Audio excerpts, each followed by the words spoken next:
Kabupaten Karanganyar, gitu kan ya.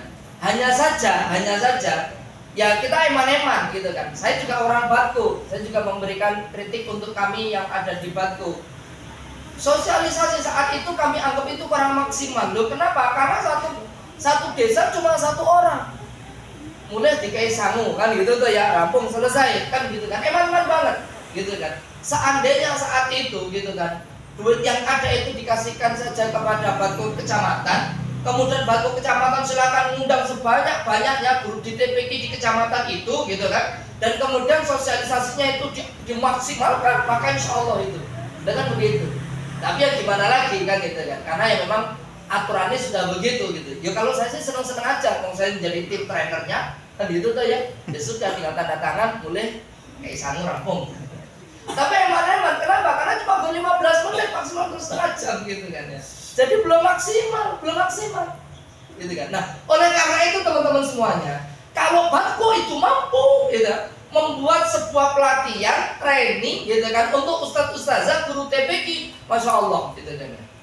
Karena mohon maaf nih, kami itu keliling, hampir setiap bulan itu keliling. Kalau nggak 1 bulan sekali, 2 kali itu nyaris hampir pasti gitu kan ya. Walaupun juga kadang-kadang ada kosongnya, karena nanti diisi dengan tim outbound atau tim dongeng kan gitu kan. Itu keliling tuh dari kecamatan ke kecamatan gitu kan, bahkan sampai Wonogiri yang pucuk sana itu.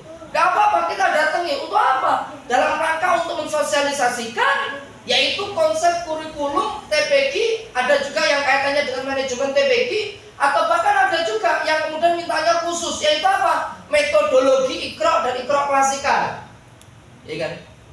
Walaupun metodologi cara baca itu banyak sekali, monggo silakan, semuanya bagus, gak ada yang jelek, gak ada yang salah. Tapi kalau seandainya kita itu memakai yang paling simpel, paling sederhana, yang mudah untuk kemudian kita dapati, dan keadaan di TPQ kita itu juga SDM-nya itu juga gampang gitu kan, untuk ngajarkannya ya Iqra, selesaikan begitu kan.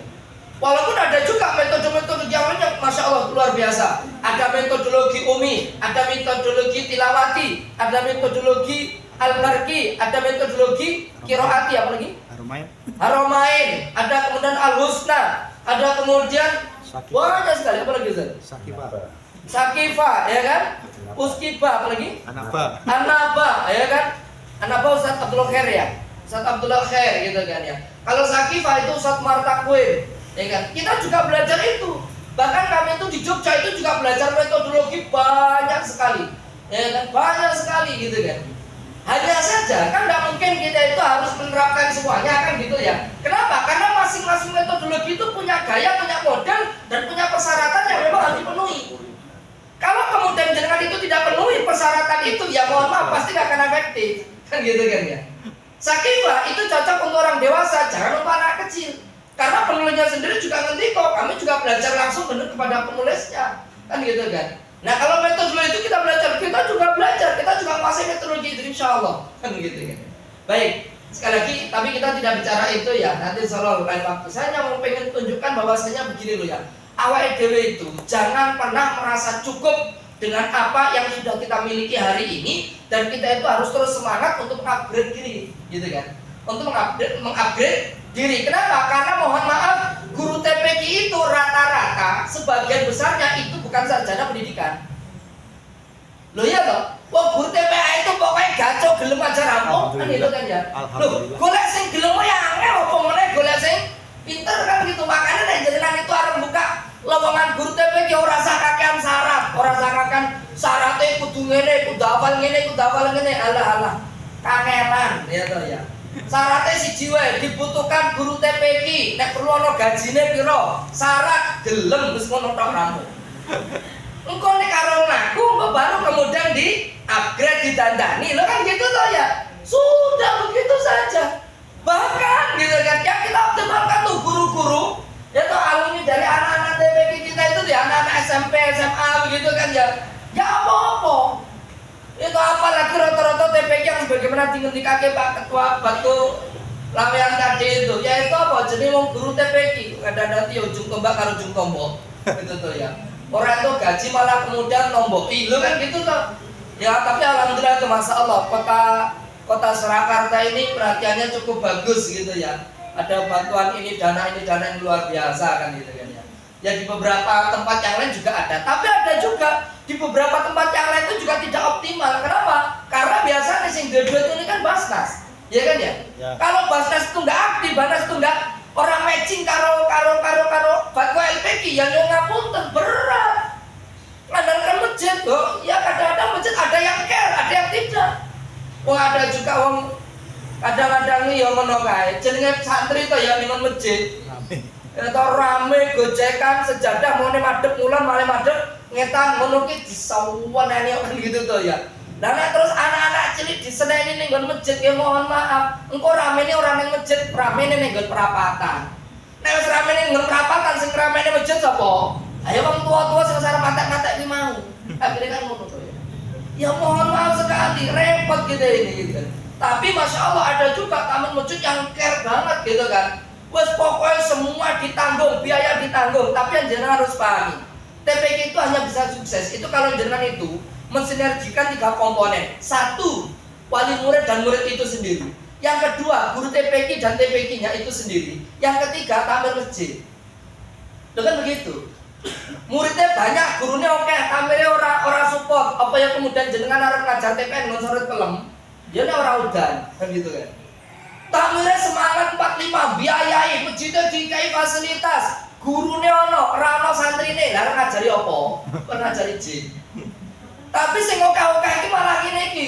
Muridnya oke, tamirnya semangat, biayai ora ono gurune. Kan ono. Makanya ketika guru itu jumlahnya itu tidak sebanding dengan jumlah murid gitu kan ya. Kan idealnya itu kan 7-1 ya kan ya. 1 banding 7 sampai maksimal itu 1 banding 12. Itu maksimal. Idealnya itu 8 sampai 10 gitu loh ya. Tapi ada juga muridnya wakeh gurunya sithik. Jadi terdaftar ya oke, tapi sing teko go sithik ya padha wae gitu kan ya. Ya repot kita ini. Nah kalau seperti itu bahkan jenengan harus kreatif menggunakan apa? Metodologi klasikal dan privat, kan gitu kan? Pertama dikasih klasikal dulu, baru kemudian privat. Apa gunanya klasikal? Tujuannya 1. Klasikal itu tujuannya itu untuk apa toh? Gateni model gaya zaman dulu. Walaupun secara definisi klasikal itu ya kan, itu metodologi yang dimana ketika murid itu lebih banyak daripada guru, maka gunakan metodologi klasikal. Tapi tetap itu ada titik lemahnya, kan gitu kan ya. Tapi setidak-tidaknya klasikal itu sebagai pengganti. Kalau zaman saya dulu, zaman beliau Ustadz dari mana? Gitu. Sama beliau Ustadz Arif, sama Ustadz Karno. Zaman kita dulu itu kiai siji itu ngambil bocah selawe iso mlaku kabeh. Jadi siji sorogan ngono kuwi wah simpatikur ki ning pinggir tembok ning pinggir ngene ndremeng ngomong. Lek zaman dhisik nganggo badadi alifat kalif asri al dumat ai bahasa kabah asal dumat babi. Engko halaman 78 lek gak salah kaya anakum ainakum unakum kan gitu to ya. Zaman dhisik ki ngono kuwi. Kiai kuwi mau ya to kiai ki mau dehem ngono santri wis wedi. Gur gawa butek cilik ono ki santri wis wedi. Lah saiki lho ya jangankan kok dehem direwangi watok ngantek kelenger ngono ki malah gece wae. Kayak itu Pak apa kayak iki kok nyusate keleleten kodhok apa ya malah. Tak kurang ajar bocah saiki gitu. Bocah zaman dulu kita itu sebelum sorogan, sebelum setoran itu nek ngapalke nek maca ki berulang-ulang ojo nganti salah. Engko nek salah iki digite karo Pak Yai wedine ra karuan. Engko nek nangis lapor wong tua malah disampuki karo wong tua. Lho kan ngono. Lah zaman saiki ngaji ku yo nek pas arep sorogan. Buktine apa? Wong kadang-kadang arep ngaji jenengan titeni. Nek buka ikrai pelah kebar takok Pak Ustaz halaman piro? Lah sing ngaji ki kono lho ya halaman kok takok ustaze kan gitu. Lah apa ustaze kon ngapalke halaman bocah saudian ngono ki to ya. Ketara nek ra tau diwaca lho kan ngono. Ning nggon omah ya padha wae. Wong ning TPAK diajari ngaji ning omah malah wong tuane malah tontonane campur sari karo campur saru. Ayo repot sudah.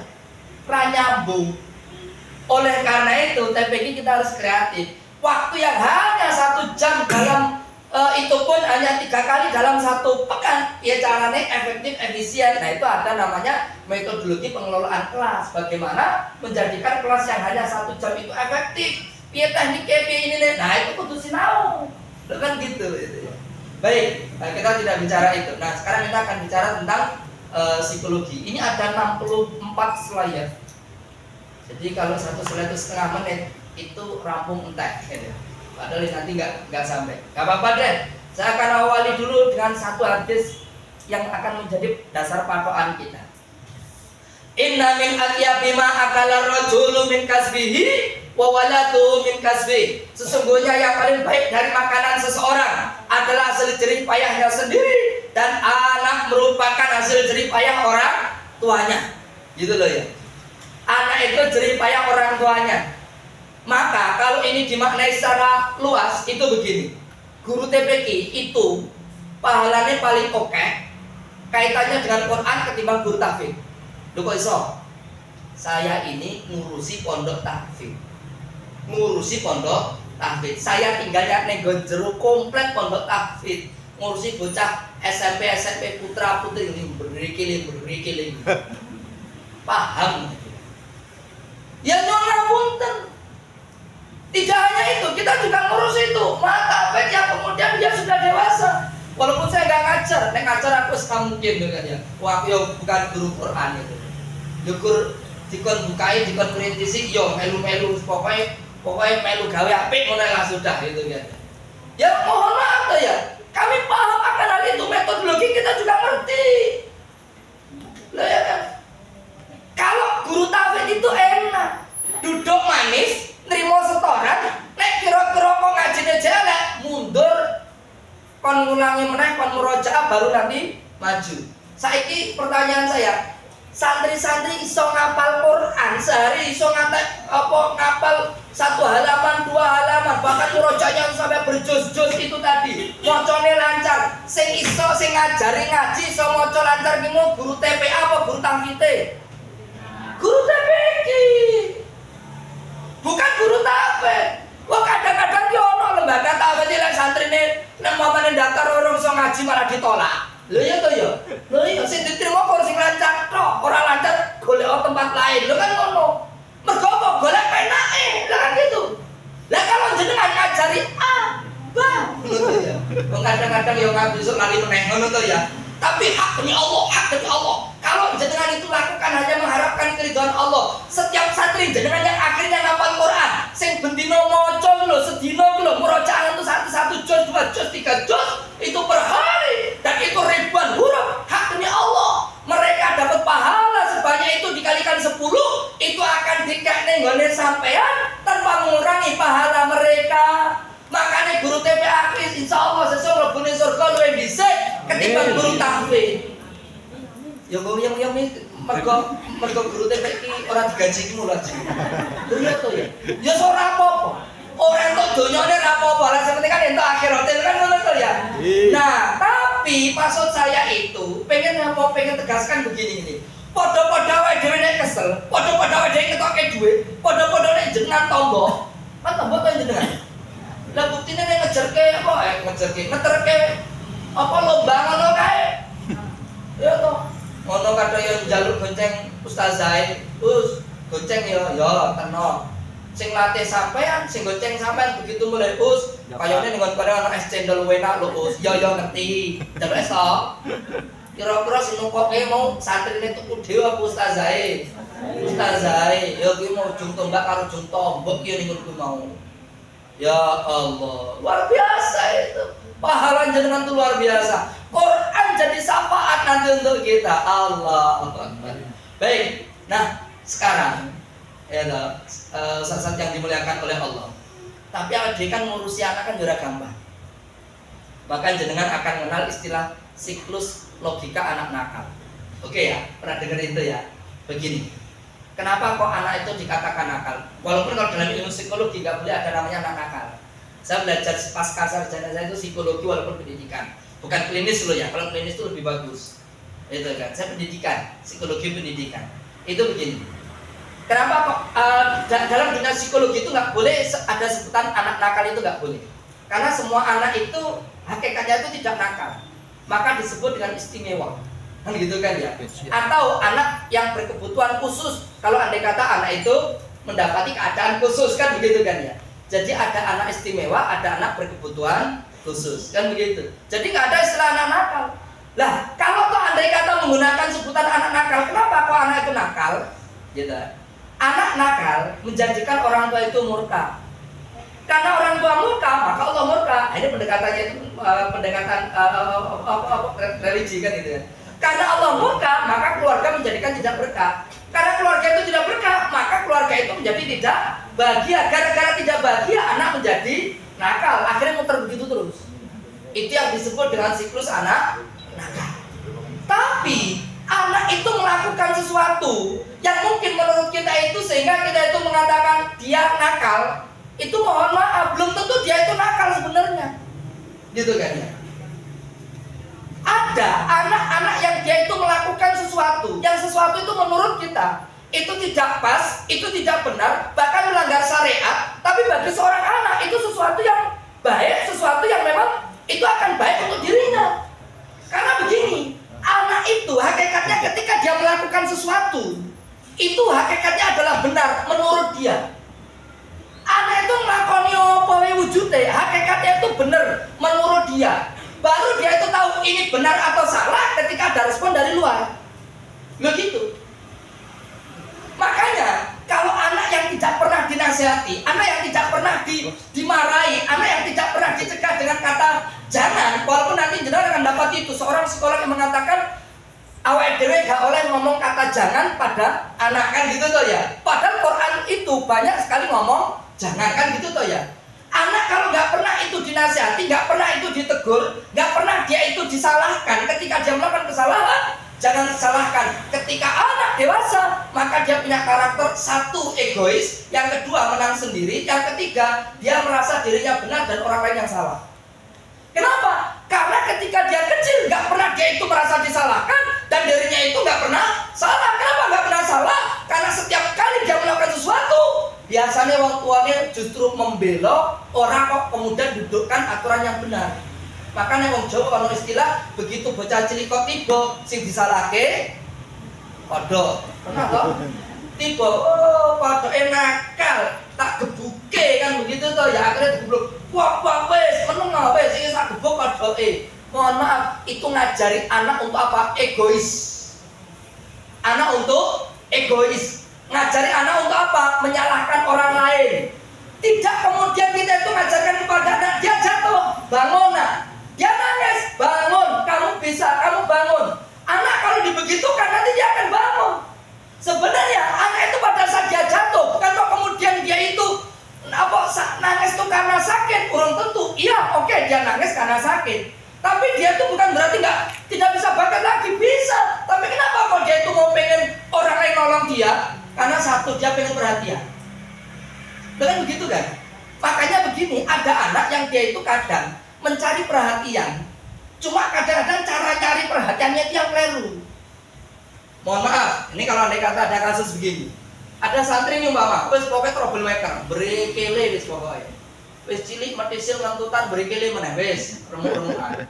Kon nulis ora gelem kon maca, rapat yo pinter uteke yo gak ngetik belas. Tapi nek kon ngerusui bolo kanca, wes sudah wes pokoknya. Ngantek gurune wah iki lah kok teko wis siap-siap klenger gitu kan. Kenapa kok anak melakukan itu? Mohon maaf loh ya. Sebenarnya anak itu tidak menginginkan itu sebenarnya. Dia itu jangan-jangan dia itu hanya mengharapkan perhatian dari orang lain. Kenapa? Karena di rumah terkadang tidak mendapatkan perhatian. Dulu sering itu saya membuat ilustrasi gitu. Ketika anak itu pulang dari sekolahnya, lari dia, "Ibu, aku dapat nilai 100, dapat nilai 100."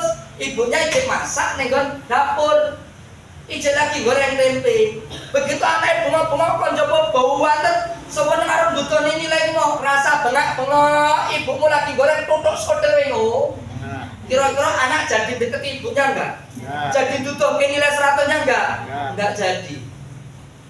Akhirnya ya wes nek ibu ora apa ora gelem didudoi, tak mlayu ngene bapake. Bapake kesel wong bar kerja. Cik layan-layan nonton TV, kadang nonton HP.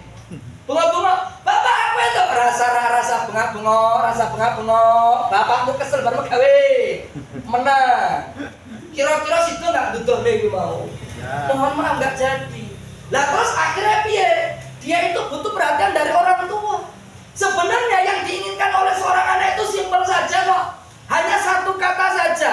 Cukup satu kata saja sudah cukup ya toh kok. Pinter, rampung. Ya syukur ditambahi. Lo kan begitu. Simpel sebenarnya. Bagi seorang anak, betul. Bagi seorang anak, nilai itu segalanya. Walaupun segalanya itu belum tentu harus dinilai. Lo kan begitu. Tapi bagi seorang anak, segala-galanya itu butuh yang namanya penilaian. Butuh yang namanya nilai. Lo kan gitu. Nilai itu bagian dari pengakuan siapa dirinya. Anak itu butuh itu, makanya butuh perhatian. Nanti jenengan akan dapat itu. Masa berapa tahunkah? Makanya ada yang namanya golden age. Usia berapa? 1 sampai berapa tahun? Sampai 7 ada sampai 8. Boleh. Gitu ya. Masing-masing psikolog itu menggunakan ini sendiri. Masa-masa seperti itu, kenapa kok kemudian anak itu kita manja? Bukan kita manja, salah. Kenapa kok anak itu kita harus kasih perhatian penuh? Kenapa kok anak itu sering kita ajak ini, kita libatkan macam-macam? Ya kan? Karena masa-masa itu perkembangan anak otak itu anak itu 50%. Beda dengan perempuan. Kalau perempuan itu sejak dari kecil anak itu sudah tumbuh normal, begitu. Tapi laki-laki tidak. Laki-laki itu condong otaknya itu pertumbuhannya itu agak lambat, 5 tahun lebih lambat daripada perempuan. Tapi nanti akan sama-sama ketemu sempurnanya itu di usia berapa? 17-18 tahun. Makanya ono bocah laki-laki usia 15 tahun, 16 tahun kelakuannya ijek kaya bocah cilik wajar. Lah apa? Karena uteknya urung sempurna. Dungu. Tapi kalau perempuan, apa bocah perempuan itu sejak dari awal itu kok sudah manut, sudah ngerti, gawean yo paham, dikongkon kene manut, tapi bocah lanang, yo, beri kelene jan wis. Kadang-kadang ngantek mumet ke sirah. Lo kan gitu, lo iya. Lo kami itu punya santri putri, juga punya santri putra. Santri putri itu ngapal Quran itu, masya Allah, ngapal ke kamus itu yang satu kamus itu. Kamus harian itu 750 kosakata. Kan ada 3 kamus. 2 kamus hanya butuh waktu berapa? 3 bulan selesai. Makanya ngomong bahasa Arab ngewes hanya butuh waktu 2 bulan selesai. Kenapa? Pinter bocah. Loh kenapa? Karena dia sudah otaknya itu perkembangannya memang sudah sempurna sejak dari awal. Tapi begitu laki-laki, ya Allah, diseneni sik. Tapi ya jadi ngelak carana. Saiki diseneni kok ki ya cek balik meneh kaya ra diseneni lho kan ngono. Ya wajar lah apa? Lah kok uteke urung sempurna kuwi mau. Tapi nek perempuan sudah sempurna sejak dari awal, beda. Begitu usia 18 tahun, maka seorang anak laki-laki itu sudah titiknya sama kesempurnaan. Baru tuh meletek bocah lanang. Ngono, itu udah pasti. Makanya kenapa kok laki-laki harus jadi leader? Kenapa kok nanti kitanya muncul? Kenapa kok dia bisa begini laki-laki? Wajar. Gitu loh ya. Baik, kembali pada pokok permasalahan. Ya, jadi itu tadi siklus anak nakal. Nah, konsep pendidikan kita hari ini, selama ini memang telah melahirkan para alumnus yang menguasai sains dan teknologi melalui pendidikan formal. Nah, akan tetapi pendidikan yang ada belum sepenuhnya berhasil menanamkan nilai-nilai kebajikan. Itu dia. Gelar dan angka itu jadi tujuan utamanya. Jadi ngukurnya hari ini sukses itu apa? 1 gelar, 2 nilai, 3 pekerjaan. Mesti ngono kuwi. Makanya tidak heran ana bocah ujian sing penting nilainya apik. Lah apa ana santri, bukan santri. Tetangga saya itu jujur bocah cilik, wong cah kelas 6 SD, dhisik kan jono ujian. Sebelum kurikulum merdeka kan ono ujian. Begitu ujian itu kan pengawalnya kan ditukar toh ya. Ternyata didudoi, jawaban ini didudoi. Gitu toh ya. Lah bocah cilik akhirnya jujur. Wah, kowe apa jenenge Bul? Bul, lulus Bul. Apa lo Bul? Lulusmu. Iya lah Pak. Awang ditudoyok jawaban, loh, didoyok piye? Ayo, oh ditudoyok iki piro iki sing ceplos A, iki B, iki sing C, ngerti kabeh Pak, ditudoyok. Lah ngapa kok ditudoyok? Karena sekolah iki mau wedi nek ana murid sing ora lulus, engko dhek sekolah iki mesti ora payu. Lho ngono. Sekolahnya ora payu, makane oke. Piye carane? Sekolahnya tuh kudu lulus kayak wah, makanya nanti begitu sambutannya bangga. Alhamdulillah pada tahun ini siswa kita lulus 100%. Ya jelas loh, dituduhi kabeh. Ya mohon maaf, kenapa? Yang penting nilai. Yang penting lulus, mohon maaf. Tapi hakikatnya kita itu sedang didik anak kita itu untuk ngapusi. Maka wajar kalau kemudian kelak nanti dia begitu jadi pejabat, dia akhirnya dijat. Ya kenapa? Karena dari kecil kita udah dididik model begitu. Ya yang salah siapa? Ya yang salah kitanya lah sebagai gurunya. Loh kan gitu kan ya? Kenapa kita tidak optimalkan agar anak itu biar caranya lulus secara murni? Loh kan begitu. Lah, babakan ilmu itu gini loh ya. Ilmu itu kan karunia dari Allah toh ya. Tapi piye carane ngentokke golek ilmune itu yang terpenting. Maka seorang ulama mengatakan, aku belajar fikih cukup 20 tahun, tapi aku belajar adab 30 tahun itu belum selesai. 20 tahun belajar fikih mengantarkan dia menjadi seorang ulama besar, tapi belajar adab 30 tahun orang rampung. Saking pentingnya, saking beratnya itu belajar adab. Legor nilai, insya Allah bisa ditulis nganggo tangan. Tapi kalau kaitannya dengan karakter, kalau kaitannya dengan kebiasaan, habit, ini mana yang baik, mana yang benar, akhlak yang baik, mana yang benar, mohon maaf. Gitu loh ya. Terlalu berat teman-teman. Gitu ya. Baik, kemudian yang berikutnya lagi yang harus dipahami bareng-bareng yaitu kenyataannya yang dianggap sukses dalam pendidikan itu mereka yang dengan sertifikat kelulusan dan berhasil menduduki posisi pekerjaan yang menjanjikan dengan gaji tinggi. Itulah yang menjadi ukuran kesuksesan pada hari ini. Padahal zaman dulu bangsa-bangsa dahulu itu justru dimusnahkan oleh Allah itu kenapa? Gara-gara apa? Gara-gara akhlaknya elek, syariatnya elek. Itu kan gitu kan? Kalau tuh hari ini umat Nabi Muhammad itu ngelakoni elek orang langsung diazab kayak zamannya Nabi Nuh, Nabi Ayub, Nabi siapa mana? Banyak semua nabi itu ya. Karena memang dikasih istimewa kita ini. Saelek-eleke umat Nabi Muhammad, insya Allah orang bakal diazab, orang bakal diazab ning dunya. Andai kata pun diazab, itu tidak sebagaimana kayak azab pada zaman nabi-nabi sebelumnya. Lo kan begitu. Kenapa? Ya khusus karena mata akhir zaman. Baik, kita tidak bicara itu. Nah, kalau begitu, bagaimana peran lembaga pendidikan dalam hal ini? Satu, fokus pada proses bukan hasil. Fokus pada proses bukan hasil. Kenapa? Karena proses itu akan berbanding lurus dengan hasil. Kalau prosesnya jenengan bagus, maka berbanding lurus dengan hasil, hasilnya pasti bagus. Kalau jenengan prosesnya itu baik, maka jenengan akan mendapati hasil yang baik. Kalau proses jenengan itu sungguh-sungguh, pasti jenengan akan mendapatkan kesuksesan.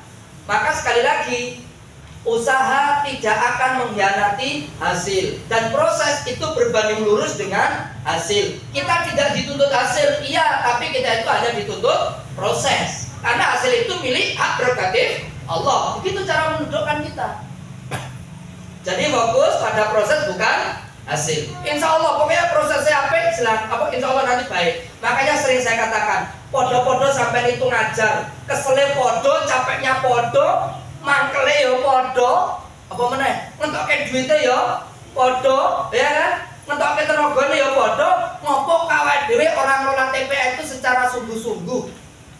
Maka yo di anu lho, masa itu yo dipetakan betul, di manajemen betul, di ini betul kan gitu. Kami itu jenengan gunakan aja lah buku panduan miliknya provinsi itu dan cukup lah itu. Saya sama teman-teman juga nulis buku sendiri, manajemen pengelolaan TPQ dan kurikulum itu kami juga nulis sendiri.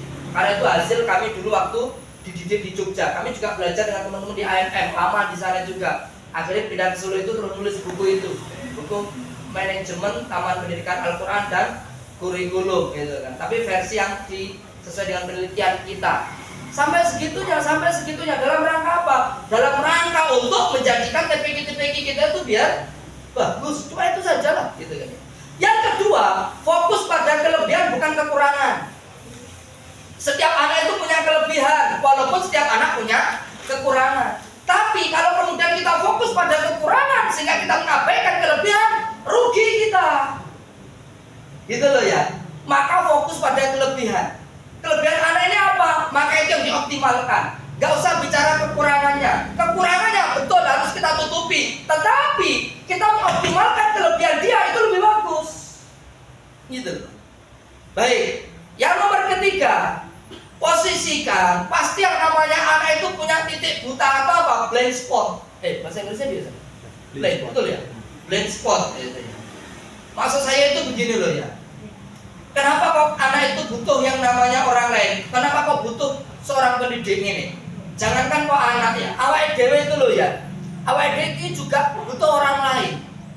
Sering saya tuh buat ilustrasi. Yang ilustrasi ini kami dapat itu dari mentor motivator kami itu begini. Beliau mengatakan kita semuanya kenal namanya Muhammad Ali ya. Siapa Muhammad Ali itu? Petinju ya. Kelas berat dunia ya, sampai pensiun gelar juara dunia itu tidak teralihkan oleh siapapun sampai dia pensiun.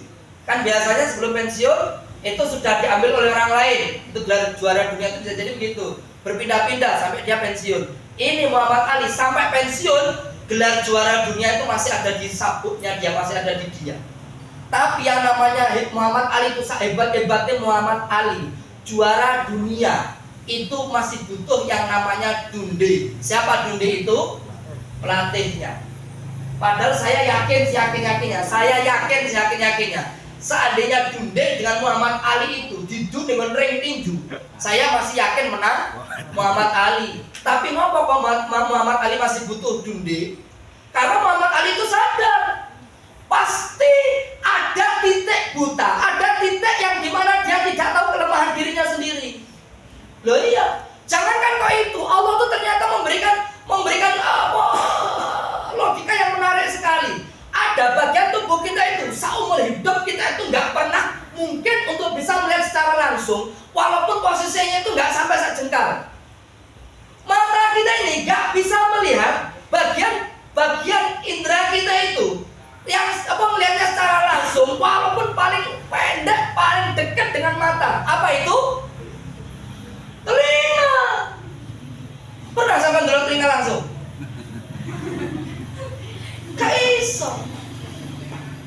Artinya apa? Antara mata dengan telinga itu gak sampai satu jengkal. Itu saja gak bisa melihat. Sama, kita ini pasti ada titik di mana kita itu tidak tahu akan kelemahan-kelemahan kita.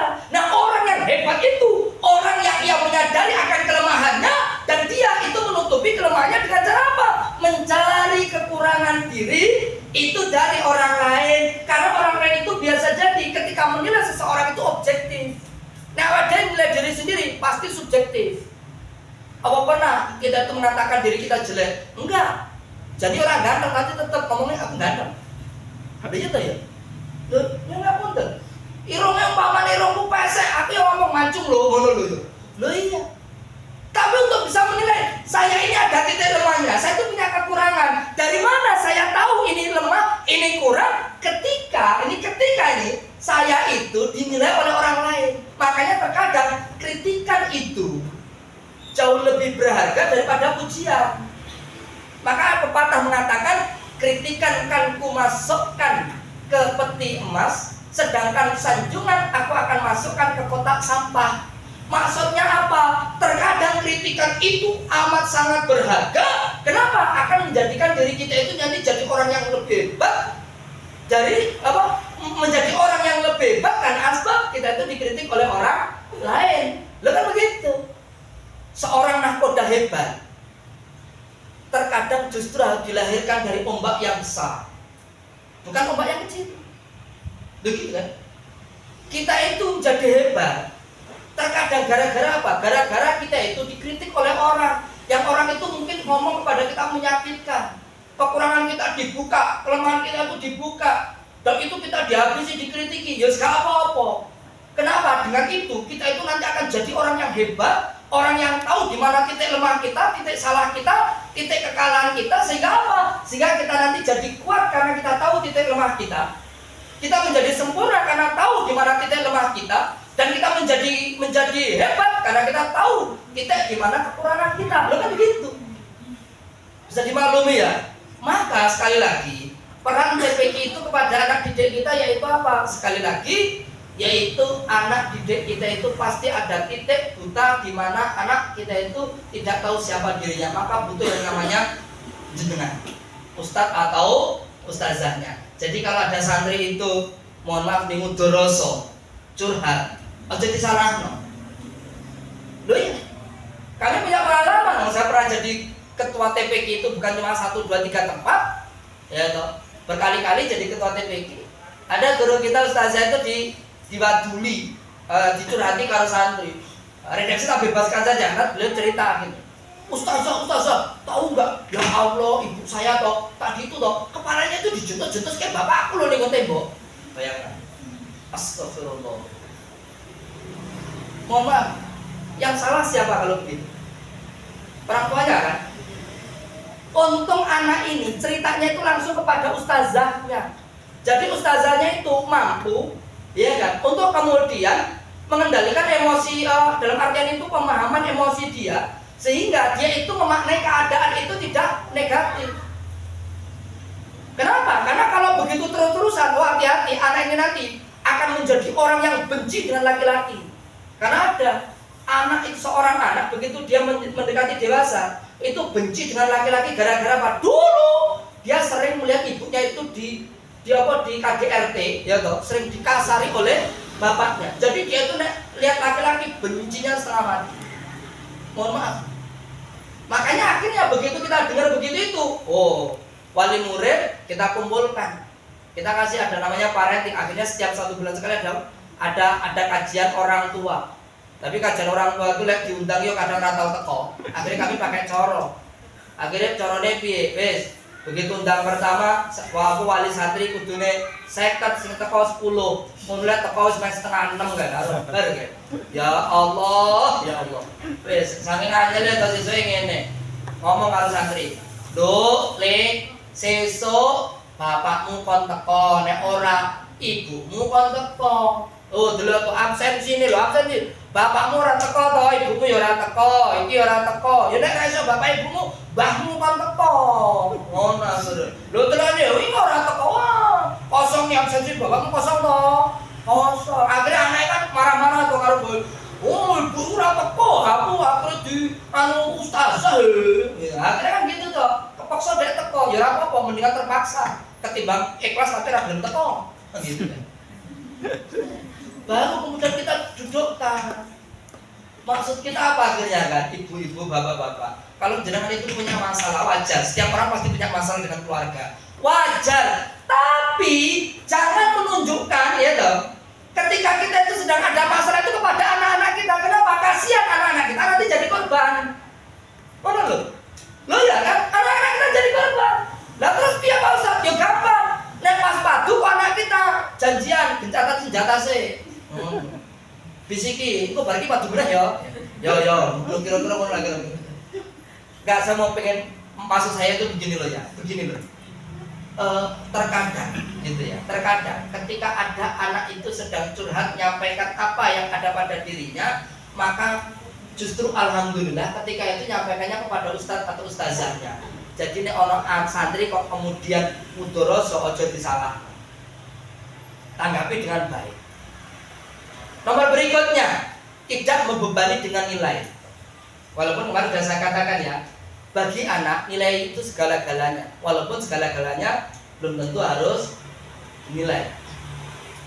Mohon maaf, kalau jenengan itu ngajar TPA itu kan ada istilah begini. Ini teknik bagaimana caranya 60 menit itu efektif. Itu tak kasih bocorannya begini.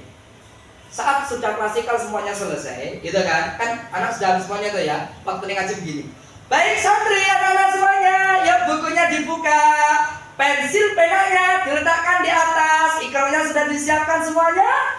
Sudah Ustaz. Ayo, tuh belum, nggak apa. Ayo dibuka. Biasanya cilik kentutan. beri gele mau tidak troublemaker mesti ono. Sudah. Ya sudah begitu saja. Baik, semuanya sudah dibuka. Sudah, ya alamatnya sudah dibuka semuanya ya. Sudah, oke, baik. Sekarang dibaca masing-masing. Dibacanya sekali nggak apa-apa ya toh. Setelah ini langsung ditulis. Ditulisnya berapa Pak Guru? Semua sealamat. Oke, betul Pak Guru. 10 halaman nih. Mbok sono wae. Kalau ada santri nawar ojo dikasih. Pokoknya sampean ojo nrimo rayuan gombali santri. Sudah. Piro semua kabeh. Salaman Pak Guru kabeh. Mbok diskon to Pak Guru mau kene kon sekolah olahraga wis kesel banget kabeh titik wis rampung to. Terpaksa dia nulis, dia sudah nulis. Bah, begitu semua nulis, sembari nulis kita panggil satu-satu. Makanya kan jenengan kenapa di TPK itu nggak boleh ada guru mapel, nggak boleh, harus guru kelas. Kenapa kok guru kelas? Ben awake itu ngerti. Nah, iki santri saya jumlahnya 10 di grade A, grade B, grade C. Kan paham toh ya? Ini ilmu psikologi. Begitu kalau kita tahu ini grade A, nah nek arep panggil siji-siji ngono kuwi sing dicolok aja grade C mesake, dia orang persiapan isin. Loh iya. Maka saya dipanggil ya grade A, grade C, grade B, C kan gitu tuh ya. Nek grade A, jangan kalau ngajar ikro langsung loro ora apa-apa. Lah dia lo ngajar ikro itu wis 6 sasi. Itu insya Allah gur cukup guru tok ngono kene ngomong wis ngerti. Kayak perang dawa. Pikir ro ya ro. Kedawan. Ngono sapal kita. Lah apa wis 6 sasi minimal jenengan tuh nyimak ikro insya Allah. Ngaji ono apa suara salah ngono ki dengan kuping rasane wis gak ngenaki. Apa meneh Ramadan. Kadang-kadang ngaji di speaker ke bau water dhuwur. Yo nek ngajine enak ngono ora apa-apa. Iki ngaji di suara syarat, ge suarane serak-serak kemerosak enaki. Arep turu ra sedo turu lah apa? Mergo keri kupinge. Lho apa? Ngajine elek. Lho kan ngono to. Ya maksud saya itu ngendeng terus ya iya. Kok di speaker ke monggo, silakan aja ndak sepakat. Tapi sing di speaker ki yo sing ngajine sing apik-apik ngono lho maksud saya. Ya ini piye yo halako, mbok cilik, oh kono diajar, kono ikro, kono Quran sing selancar iki sing wis ngene. Lho kan kudune ngono to ya. Bar terus mangan takjil bareng. Lho kan ngono cocok kok. Ngono kuwi. Iki ngaji gur cah telu tok. Nek ngaji di sawaran sana, marojo guru wis amburadul yak-yakan. Wis jan. Ngono di speaker ke, gak ngenake blas. Aja ngono. Ya. Nah, maksud saya itu begini. Begitu dia sudah maju, ya toh, yang lain kan nulis, oke ya, nulis kan. Begitu yang lain nulis, ini maju lagi. Nanti begitu selesai dia balik nulis. Jadi nulisnya rampung, ngajinya rampung. Untuk grade C, kudu siji-siji. Kenapa? Ini harus intensif. Karena ini karena grade C. Karena bocah itu kadang ono sing pinter, ono sing ora. Lo kan gitu. Begitu rampung, ya sudah rampung waktu rentek. Baru, ya semuanya santri. Tulisannya dikumpulkan. Biasanya si troublemaker semua terus ngomong, Ustaz, aku mau rampung. Lah mau koncone nulis malah ngajeni koncone itu kira. Koncone nulis ngajeni begitu jadi orang rampung. Lah nek ngono piye? Jenengan enggak boleh kemudian toleransi kepada anak-anak model begitu. Pokoknya kumpul. Orang rampung lho, untuk separuh kumpul, semua dikumpul. Jangan kasih nilai. Cara ngasih nilai untuk anak ini katanya dengan psikologi. Jangan benar salahnya nulis. Nek salah benar, saya yakin tulisannya santri salah kabeh orang itu. Lho piye ra salah? Orang iyo mengisor orang dadak jengat bareng iyo ngopo ngono. Ro enggak ki piye kan itu. Tapi ya tetep ro bagi dia. Lam ki yo ngene, lam kok dadak ngene-ngene gitu ya. Yes brene, sing penting mau nulis oke, nek 10 baris ya 100. Sing nulis 8 baris ya 80. Sing brekele iki mau nulis goreng 3,5 ya 3,5. Ngono ae to ya. Ora apa-apa, sampean gak usah marah. Wis bagi balekke santri iku mesti pamer nilai. Akhire nduk piro? Nduk 81. Kira-kira mesti ngono, mesti pamer wajar biarin aja. Dadi kok sing nyalahke bocah sing brekele mau sapa? Ben koncone dhewe, orang bukan kita. Baru kalau anak ini nanti kok berkali-kali begitu terus, jenengan itu cara menasihatinya simpel. Jangan dinasihati di depan orang banyak. Karena anak seperti ini kadang-kadang itu ada masalah. Kecuali kalau hanya sesekali, boleh dengan langsung seneni anak itu tanda petik, seneni itu ditegur saat itu nggak apa-apa. Karena itu hanya kesalahan insidental yang itu biar menjadikan pembelajaran yang lain ini itu salah. Tapi kalau anak itu melakukan kesalahan kok berulang-ulang dan sudah dinasihati berulang-ulang, mohon maaf, panggil secara khusus. Begitu selesai semuanya, pulang, dia jangan pulang terakhiran. Baru tanya, Mas, saya mau tanya deh, kenapa sih kamu kok tadi kok nggak mau tulis, kenapa sih? Ustaz, oh iya, temanku gitu, wah aku ini wajar. Interogasi pertama, 75% bohong, jujurnya 25%. Interogasi kedua, pertanyaan yang sama, pola yang sama, 50% jujur, 50% masih bohong. Interogasi yang ketiga, di hari yang berbeda, ya toh, pertanyaannya sama, kasusnya nggak jauh beda. Bisa jadi 75% itu jujur, 25% masih bohong. Baru yang keempat atau bahkan kelima atau yang keenam, baru jangan-jangan dia itu jujur. Jujurnya kenapa sih Mas? Iya Bos, saya itu begini-begini. Nah, berarti anak itu melakukan itu sajane bukan karena PDI. Anak itu mau pengen dapat perhatian dari gurunya. Kenapa? Karena dia itu pengen diperhatikan. Oleh siapa? Aslinya ke orang tuanya. Tapi mergo orang tuanya orang ngerti, orang paham psikologi perkembangan anak. Terus bae gaco, rabi sing penting duwe anak. Ya repot. Akhirnya jadinya ngene iki. Ya toh. Ya mohon maaf wajar. Nek kemudian jenengan juga nek terima santri TPA, ya ora usah kok ideal banget. Ya kadang-kadang ada yang kudu rada-rada longgar sithik. Sing daftar ke TPA iki ora kok wong tuane, kadang koncone. Lho iya. Us, kanca karo ngaji TPA oleh apa ora? Ya oleh. Dikro urunge, ya wis. Iki kro sesuk bapakmu kon bayar kok duit ya 5.000. Nggih, Us.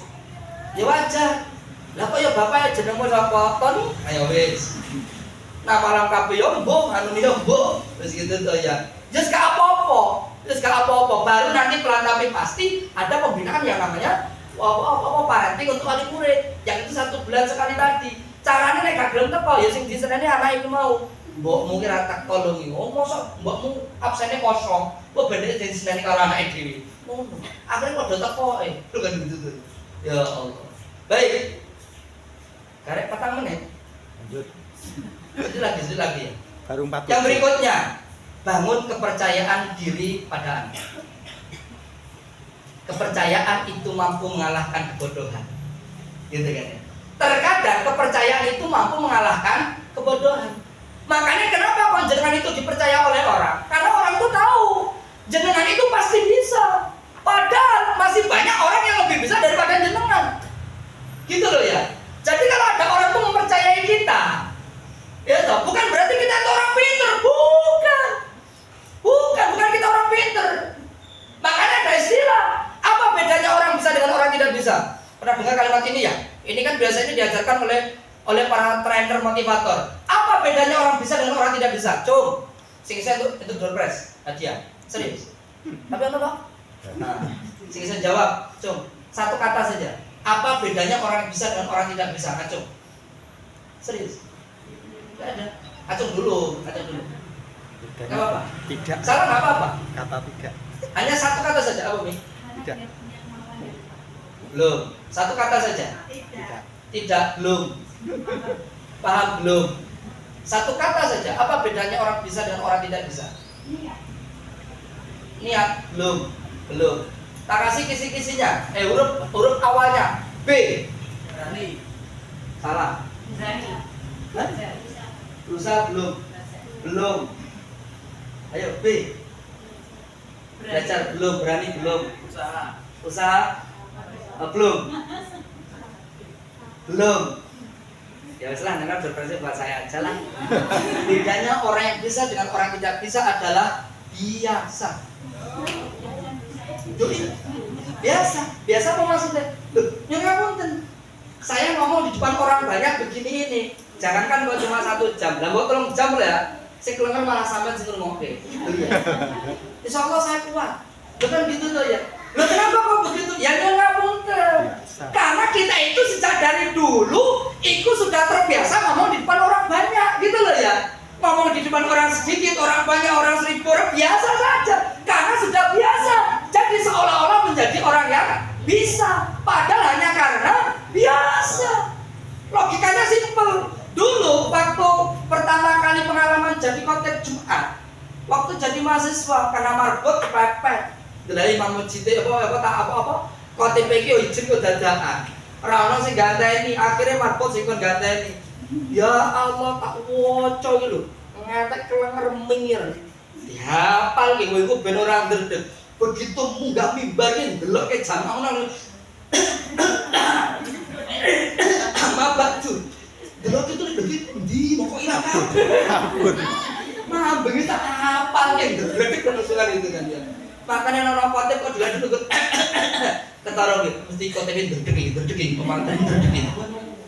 Wajar, kenapa? Karena kita itu belum biasa. Karena kita belum biasa, akhirnya menjadi tidak bisa. Karena kita terbiasa, akhirnya menjadi bisa.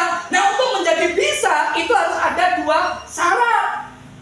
Syaratnya 2. Sing iso jawab ngacung, hadiah lagi. Tak kasih kisinya. Huruf pertama U, huruf yang kedua lagi itu apa? Huruf pertama U, terus L. Jadi U ditambah L. U-nya apa? L-nya apa? Cung. Usaha. Latihan. Oke, 1. Sudah dapat terus dulu ya. Oh, panitia udah enggak. Latihan berarti dengan U. Salah. Kacem dulu. Bentuk-bentuk dulu, guys. U. Ayo U. Usaha salah, masih belum. L-nya tadi sudah latihan. U-nya apa? Ulangi, ya sudah. Berarti jurusannya itu Pak Ketua. Terus gak boleh ada Pak Ketua, wes gak boleh. Latihan dan ulangi, latihan ulangi, akhirnya menjadi bisa. Gitu loh ya. Dengan bisa apa? Dengan biasa akhirnya menjadi bisa. Sama, dengan itu bisa nggak jadi guru TPG? Bisa. Caranya dia biasa. Dia akan menjadi biasa. Latihan, ulangi, latihan lagi, ulangi terus begitu.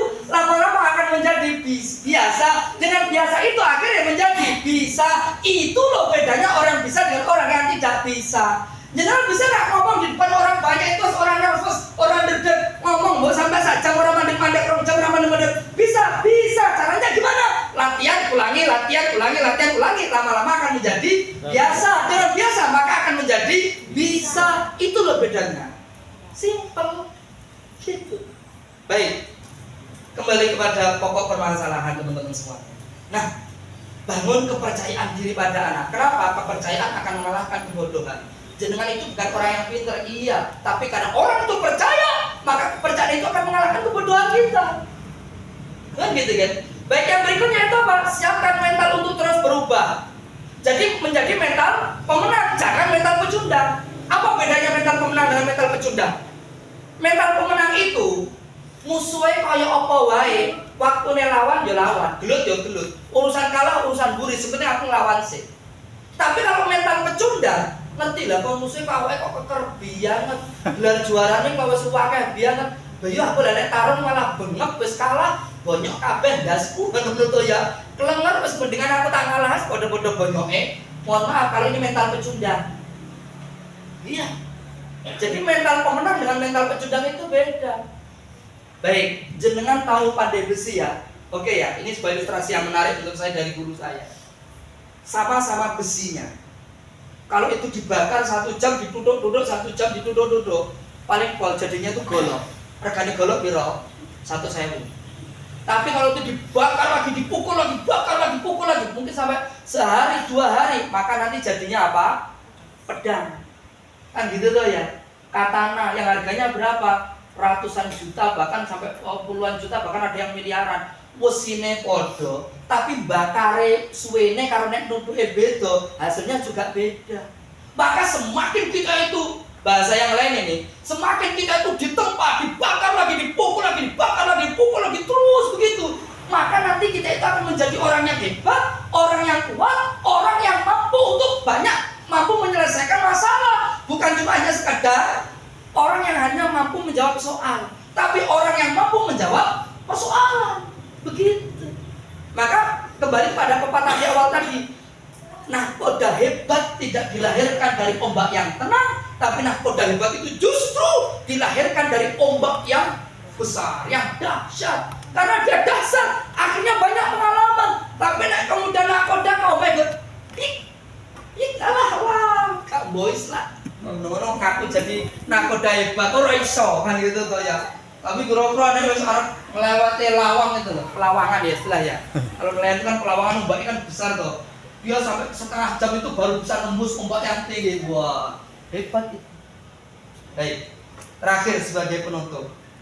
Ya toh.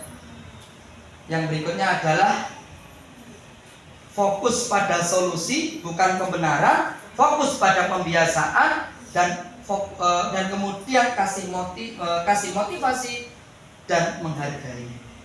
Apa yang dimaksud dengan fokus pada solusi bukan pembenaran? Begini, jenengan pernah ya dapati anak kita itu salah, pernah ya? Pernah ya? Baik. Kalau kemudian anak didik kita itu salah, terus kemudian kita ngomong kamu salah, iya, tapi bukan begitu cara mendudukkan masalah, gitu ya? Atau umpama nih ada anak santri kita itu lagi berantem belut, maka kalau belut begitu kita jangan melihatnya itu salah benar atau menang kalah, karena kalau ukurnya itu salah benar dan menang kalah, setiap kita pasti mau geleme itu menang tur bener. Ora ono sing aku tak kalah wae tur salah rapopo, enggak mungkin. Pasti maunya kita itu benar dan maunya kita menang, pasti ya. Tapi bukan itu ukurannya, gitu kan? Tapi fokus pada apa? Solusi. Sebagaimana Nabi itu menyelesaikan konflik, menyelesaikan masalah. Begitu ada anak mencuri, terus ditangkaplah sama si pemilik kebun kurma, dibawa ke hadapan Nabi, ditanya, nak kamu mencuri? Iya betul, mencuri iya. Kenapa kamu mencuri? Karena aku lapar. Oh lapar. Setelah itu Nabi kasih solusi. Kalau kamu lapar jangan ambil yang di atas, ambil yang sudah jatuh. Setelah itu Nabi mendoakan. Begitu. Makanya ketika ada anak bermasalah, maka tahapan yang harus kita lakukan apa? Satu, klarifikasi. Bahasa yang lain tabayun. Kita bayun ke. Kenapa sih nak kamu kok begini? Kenapa kok kamu begini? Kamu kok begini? Kenapa sih? Tadi kamu melakukan ini gimana sih? Tadi Ustaz tadi lihat loh, kamu kok mukul temenmu. Kenapa sih? Tabayun dulu, klarifikasi. Setelah tabayun, setelah klarifikasi, maka dudukan aturan. Nah, mukul itu salah. Kayak Nabi tadi itu mengatakan, mencuri itu dosa. Kalau mencuri bisa dipotong tangan, berarti dudukan aturannya. Nah, mukul itu salah, itu dosa. Kamu nggak boleh mukul. Kalau kamu mukul, nanti kamu akan dipukul ulang, akan dipukul ganti. Namanya kisos. Itu namanya dudukan aturan.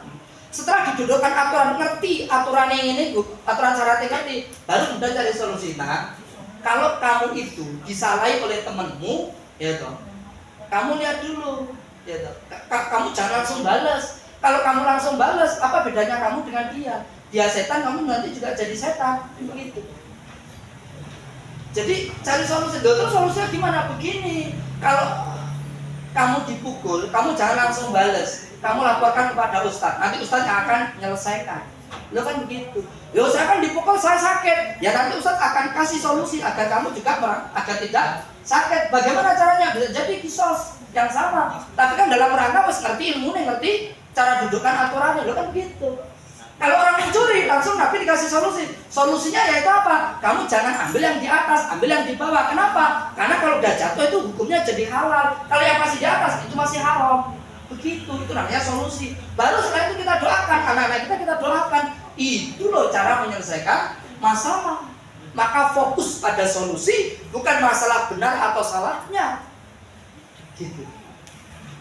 Baik, saya rasa itu sajalah. Walaupun masih banyak, tapi insya Allah kita bisa banyak belajar nanti di lain waktu. Gitu ya. Kalau ada nanti sesuatu yang mau disampaikan juga boleh. Atau begini, jenengan punya kertas ya? Punya kertas? Baik.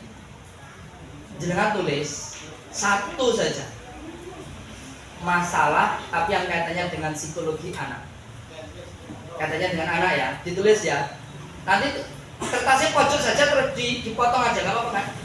Ya kalau ya minta kertas dikit aja deh. Itu kan ada kertas tuh ya. Di buku itu pojok aja gitu, terus kasihkan sama ustadznya. Itu yang tertulis, nanti yang kita pilih, itu nanti yang kita akan jawab. Tapi kalau ada kata ada satu yang mau langsung juga boleh, gitu ya. Bebas mawon. Baik, bebas mawon. Ini langsung apa langsung dimoderate? Bebas ya. Baik, sembari nulis. Satu saja, nggak usah banyak-banyak. Bagi antum tulis masalah ya atau di PPG antum atau di lembaga antum yang ada kaitannya dengan masalah psikologi atau perkembangan anak, kan begitu tuh ya. Fokus ke itu dulu nggak apa-apa. Satu saja. Kalau nggak ada masalah, ya bikin masalah aja lah. Baik gitu ya, silakan dimulai. Atau ada sesuatu yang mau menyampaikan secara langsung? Langsung monggo. Mau langsung ada? Saya Belum ada? Oh, kita ada. Oh, silakan. Ya. Assalamualaikum warahmatullahi wabarakatuh. Waalaikumsalam warahmatullahi wabarakatuh. Mohon maaf ya. Saya itu sering menangani anak-anak itu yang laki-laki, Pak. Lalu itu sering bertengkar, lari-lari bertengkar, ya, teman-teman dan sebagainya. Yaitu kalau dibilangi 1-2 kali terus berhenti, itu lagi lah.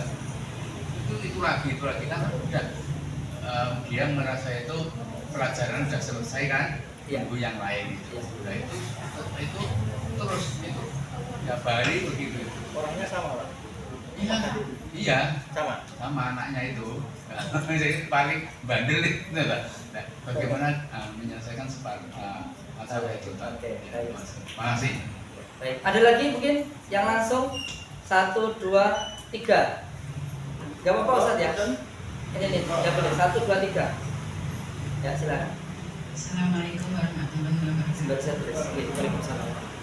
Yang mau kami tanyakan yaitu di TPA kami itu kemarin itu ada anak yang memang benar-benar istilahnya berengkili itu tadi ya. Dan kami semua sudah maklum, dari ustadzah, dari kampung pun anak itu sudah dimaklumi seperti itu. Jadi kemarin itu ada beberapa anak dari TPA itu yang nggak masuk. Jadi nggak masuknya tuh, Bu kemarin itu nggak masuk Bu karena ada di dia gitu. Ya itu cowok ya, anak laki-laki.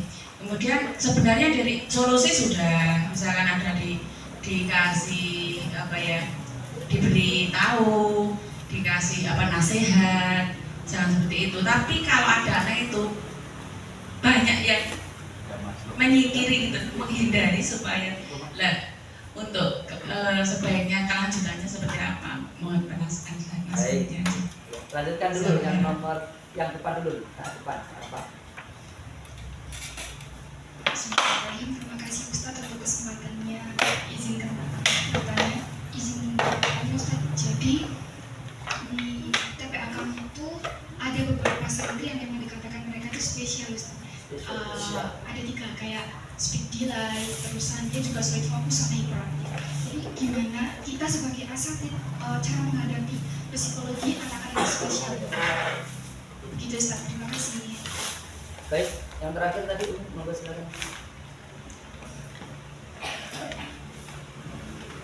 Terima kasih. Assalamualaikum warahmatullahi wabarakatuh. Begini Ustaz, dari santri-santri kami ini beberapa istilahnya dia sering berulang ya tentang bagi santri itu kan punya istilahnya target atau kompetisi dengan temannya dalam membaca. Nah ini yang sering saya temui berulang kali dalam mempelajari santri, yaitu santri bagaimana cara memahamkan santri itu bahwasanya belajar membaca, maksudnya Iqra ya, itu tidak harus mencapai target, harus cepat selesai. Jadi sekali kita belajar langsung berikutnya halaman berikutnya. Tapi bagaimana dalam kita belajar itu mereka tahu dan paham. Jadi kalau misalnya belum bisa ya harus diulang. Karena kemarin saya mengikuti juga ada pelatihan di metode yang lain itu, kalau bisa itu belajar jangan lebih diulang 3 kali. Lah kalau anak itu belum bisa kan harusnya kan tetap diulang gitu. Maksud dari saya gitu.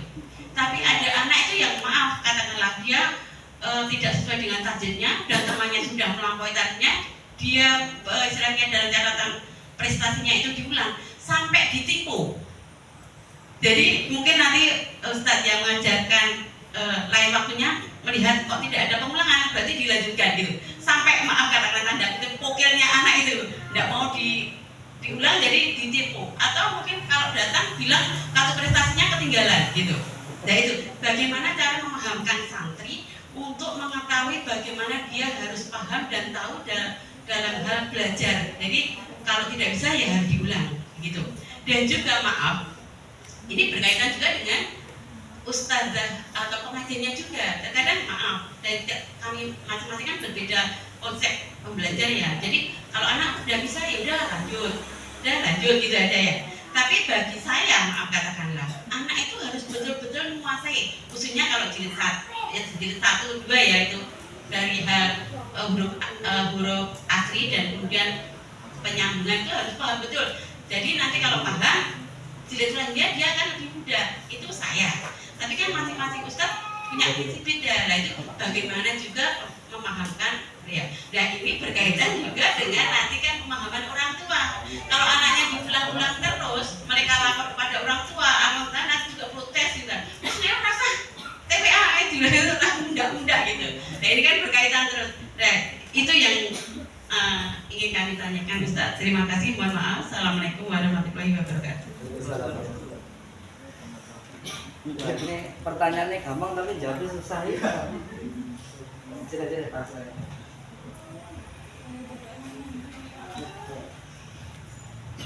Oke, yang pertama. Khusus yang tanya tadi dikasih 12 ya. Yang 4 tadi. Nah, terserah mau dikasih yang apa, terserah. Yang tanya 4 tadi khusus dikasih 12 terserah. Baik, jadi begini. Mungkin nanti saya jawabnya tidak bagus gitu. Karena saya juga bukan seorang psikolog ya sedikit dari ilmu yang kami dapati belajar di ilmu psikologi di pasca itu juga dari banyak training yang kami dapati itu. Pertama, anak saya berantem gitu. Karena begini Zat, dalam metodologi pembelajaran itu anak itu kan berantem itu karena asbab gojekan sih. Jarang langsung musuhan terus sampai lama itu jarang. Anak itu nek saiki gelut, sesuk ki iso kumpul meneh. Ya iso mangan bareng meneh. Itu karena awake dhewe gelut, kadang-kadang telung dino mesti kan itu tuh ya. Nah, anak itu hakikatnya itu dia itu berantem itu sajane berawal ketidaksengajaan. Karena apa? Karena ada waktu luang untuk dia itu gojekan tadi. Nah, maka kalau begitu solusinya itu bukan masalah bagaimana kita melerai dan bagaimana agar anak itu tidak berantem, tapi kita buat sistem agar apa? Agar anak itu tidak punya kesempatan untuk gojekan, untuk mainan, fokus ketika berada di kelas itu dia itu hanya mengerjakan tugas bagaimana apa yang ditetapkan oleh TPQ. Teknisnya bagaimana? Bocorannya begini Ustaz. 1. Waktu kita kan hanya 60 menit ya. Santri kita 10, andai kata itu dibagi roto, kan satu orang hanya dapatkan 6 menit. Nggak mungkin 6 menit itu dapatkan waktu banyak. Lah terus biar cara nih. Pertama, ya kan. Setelah pengkondisian itu tadi, pengkondisian itu maksud saya itu waktu pas bareng-bareng itu loh ya, kan murojaah ngapal bareng-bareng gitu kan ya. Nah, setelah itu ada klasikal Ustaz. Klasikal. Nah, teknik klasikal nanti ada metodologi klasikal sendiri. Dan klasikal itu tujuannya untuk apa? Untuk menggantikan anak itu untuk ngulang-ulang bacaan itu dengan cara apa? Klasikal. Jadi anak itu ngulang-ulang bacaan ikroknya, tapi dia nggak sadar kalau sebenarnya dia itu ngulang-ulang. Karena kalau nggak begitu, nggak mungkin anak itu akan baca sendiri-sendiri. Saya nggak yakin, saya tidak percaya. Nek anak itu dijarno kok moco dewe ngapalke ngantek ping 17 ngono gak mungkin. Mohon maaf sekali, bukan kita nggak percaya. Anak sekarang tidak sama seperti anak dulu yakin saya. Tapi kalau anak sekarang nggak mungkin. Nek dijarke wis dikon ngaji dewe-dewe, orang ngaji ra ngaji. Tenang, gitu kan. Yo ngajine pas ketemu karo ustaz mau kan gitu toh. Nah, maka solusinya bagaimana? Ada klasikal. Nah, klasikal itu ada tekniknya, ada metodologinya, ada caranya yang mereka itu nggak sadar kalau sebenarnya dia itu diajak untuk ngulang-ulang murojaah. Walaupun itu bersama-sama, nanti itu ada ilmunya, ada tekniknya. Gitu kan ya. Saya tidak ajarkan sekarang, nggak cukup waktunya. Baik, setelah klasikal Ustaz, itu kan ya. Maka itu tadi sebagaimana yang saya sebutkan tadi itu, simulasi tadi itu. Anak-anak semua suruh buka ikronya dibuka, kemudian bukunya dibuka, alat tulisnya dibuka, Iqra-nya dibuka atau Qurannya dibuka. Setelah itu ngapain? Suruh nulis semuanya. Nulis, nggak ada yang tidak nulis. Bahkan yang perlu nulisnya banyak. Jangan cuma setengah halaman, sehalaman. Nulis itu ora gampang. Sekaligus ngelatih ben anak kita tangannya lemes. Anaknya nggak pernah nulis Arab, penulis yakin kok weli gitu. Aku jadi nulis Arab ya weli kok ya ditulis. Angel nulis Arab tuh angel-angel. Makanya kudu harus ngelanyake, ngelemeske tangan ben anak sekaligus nggak belajar nulis Arab itu ora gampang. Dengan SD orang itu diajarno. Karena waktu nentek dengan SD, ya kan? Dan begitu itu. Nah, nulis itu lama. Nah, sembari nulis kita panggil satu-satu tadi itu.